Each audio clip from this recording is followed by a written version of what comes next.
Hey everybody, welcome back. So really quick in this video, I want to go over some properties here in the scene manager.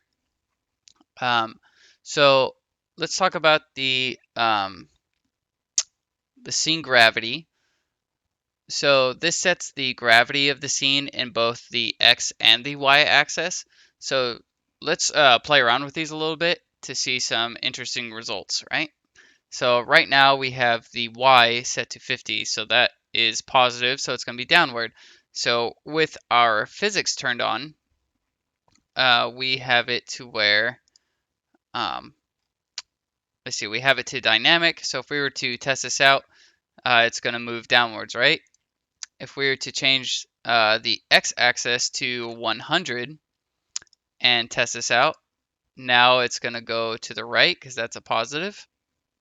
Well, right and down. And then also say we want to set this to -50 and test it out now.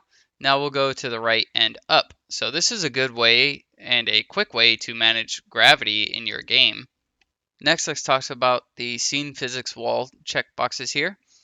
So these add an invisible wall surrounding our game that won't allow it to leave the screen. So if I were to test this again, you can see that it hits on the top and the right, right?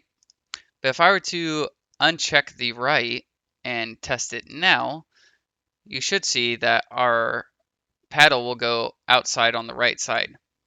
We could do that for the left or the top, the bottom, whatever we need. So if, say, we want to add like a pit that we could fall through at the bottom, then we could add or remove the bottom wall by checking there. So let's set this to 0. We'll set this one back to 50, and now we'll fall straight to the bottom.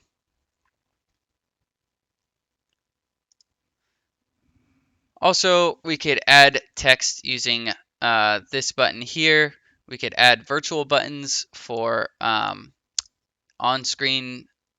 I selected all three of these for on-screen controls if we wanted to, and we could change what it says within it by coming over here to the properties. Okay, everybody, that's going to be it for this one. I just want to kind of go over some of these properties, and I will see you later.